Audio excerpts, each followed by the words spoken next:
welcome to an Everyday Canines video. In this episode, in Distance Handling 101, Foundation Skills, we're going to be looking at progressing our jump value. So this is jump value exercise number 3, and this is where we add in some height. So we've done all these exercises so far without any form of height apart from the puppy bump. And as I explained in the first video, I put that there so there is something the dog's got to go over. I don't want the dog just running straight through, because that is not the behaviour that ultimately will be needed when they do a jump. I want them to understand there can be something there. But this is low impact. They're not actually having to jump, they can step over it.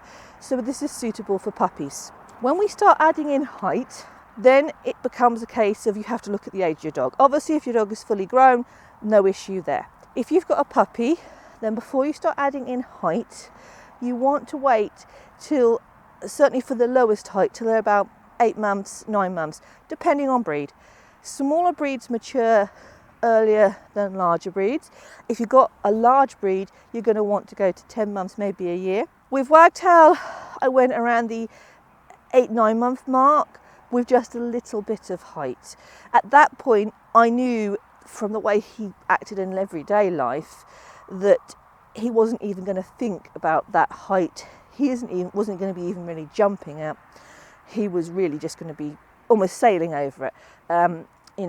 I'd had jumps up here on medium height for my other dogs, and he'd been just running around and taking them. Not that I was going to encourage that behaviour. In fact, he will not be going up another height until we're going to be looking at, I would say, he'll probably go up to small at about a year old, and then he's going to probably be intermediate. So small at a year old, then a few months, maybe to get to 15 months, he'll go to medium, and then after that, once we had our final measure, which I think he's going to go intermediate, then we're going to start going up to intermediate. So though there is a little bit of height, I'm not going to progress him quick. So you want to start with your young dog when they've reached a point where they are getting mature, and I said that depends on the breed. 8-9 months you can start thinking about it, but it's going to be really low height. And when I first started, I wasn't even putting up to micro, it was just sitting on the jump like this. So to be honest, that is barely bigger than the jump bump. That's the ultimate lowest. And then as we get a bit more, I put him on to my lowest height I've got set on my jumps, which is 20 centimetres, which is micro height. And that's where most dogs, what I would say most of you are going to start your dogs. If you've got jumps that do not go that low, maybe you haven't got that height on them. If they're homemade like these, then I suggest you put that height on them, at least on 1 and 2 sets, so you can work on micro. All other ones you buy have those heights on it, so that's not a problem. But yeah, you're going to start on 20, and you can see this is not that far off the puppy bump. I've left the puppy bump there initially when I start, just to give the extra visual reminder.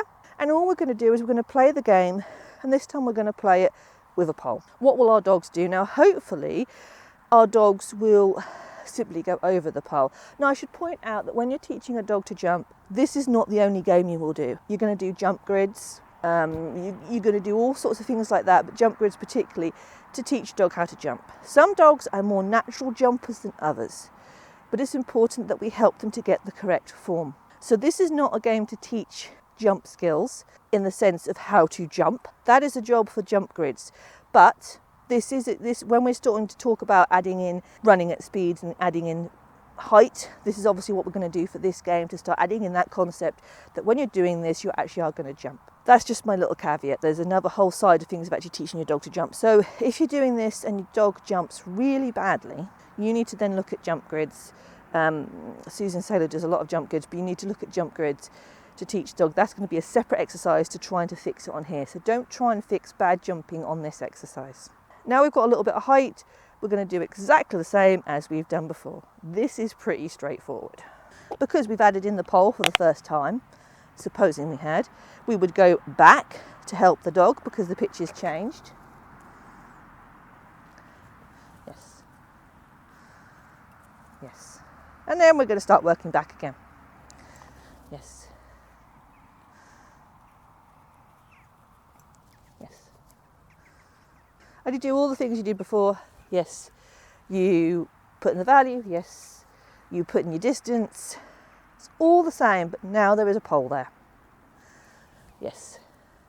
It was right under your foot. You're really rubbish at finding treats.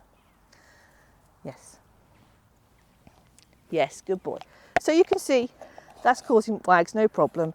And because I'd worked on the jump value and done other stuff with him, it caused him no problem right from the very start. This is the thing, okay? When you're doing these exercises, you build them up layer by layer and you split them up into their component parts, they shouldn't overface your dog and cause them to fail, because you're building up that layer of learning. You know, that's the big thing. If they're failing, it's usually because a layer hasn't quite got in. Now, don't get me wrong, there can be the odd mistake because they're learning. But when we see exaggerated failures and the dog is failing all the time and, you know, they don't seem to progress well, it's because we're not putting in those correct layers. So by doing it this way and really breaking apart an exercise of one jump into what we've now got 4 videos, you think, how many layers? Good boy. Okay, come here. This is the thing. We've broken down, most people when they're teaching a jump, they get the dog, they hold it by the collar. There's height on the jump if it's not a puppy loop, okay? Someone else is calling the dog over. That's how you teach it. You teach it all in one bulk. By splitting this into 4 exercises, so far there's more exercise to go, the dog is learning this all by itself, picking up great understanding of what it's doing and building confidence and enjoyment for what it's doing. So that's why we break it apart into these little games. And this can take, you know, theoretically, if you've got an older dog, a grown dog, this might take you a week of doing little sessions every day and now you're here.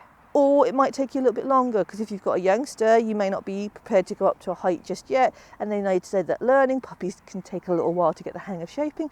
You know, it can take as long or as short as it needs, but this is really great for building that value at the foundation levels. So we've got a dog's doing this on 20 mil. When do we move it up?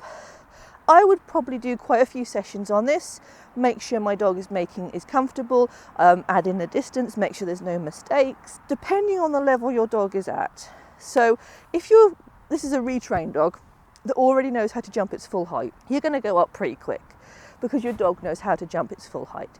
So yeah, you do a few sessions like this, then you put the height up to small, do a Fisher session like that, then you put the height up to medium, and so on until you get to whatever the height is you ultimately wish to achieve.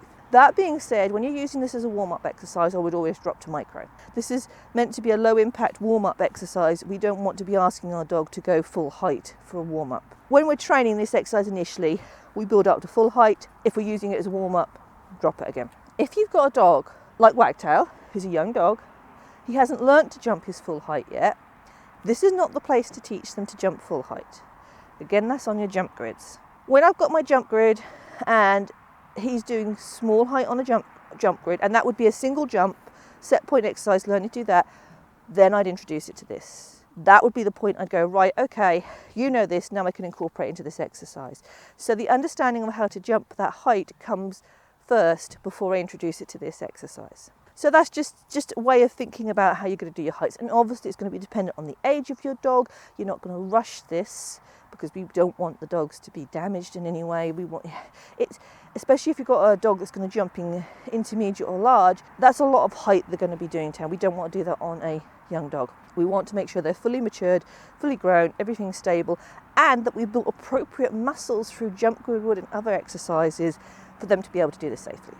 But that's how you're going to go at it. So this is going to very much depend on where you're at, where your dog is at, and you know which stage of you are at as your journey. But that's how you do it. And so basically you go up and up the heights until you're happy. And once you know your dog can do that on full height, you might occasionally come back and do this full height. But I said for warm-ups, just go back to micro, make it really easy, really valuable, really rewarding for your dog to jump over this. And that's how you're going to keep that jump value throughout your dog's career. We have one more video to go on this at this point in time, and that's going to be when we start adding in a cue. But for the time being, just enjoy getting your dog to do this exercise with the pole on it. Hopefully, as you have done this slowly and steadily through the layers, it isn't going to be taking you long to get here, and hopefully your dog is going to be really confident and loving this game. So I hope you've enjoyed this Everyday Canines video, and if you have, you might like to subscribe to the YouTube channel. Click on the bell icon, you'll get notifications of new videos. And you can find us on Facebook, Instagram, we've got a website, and I hope to see you all again very, very soon.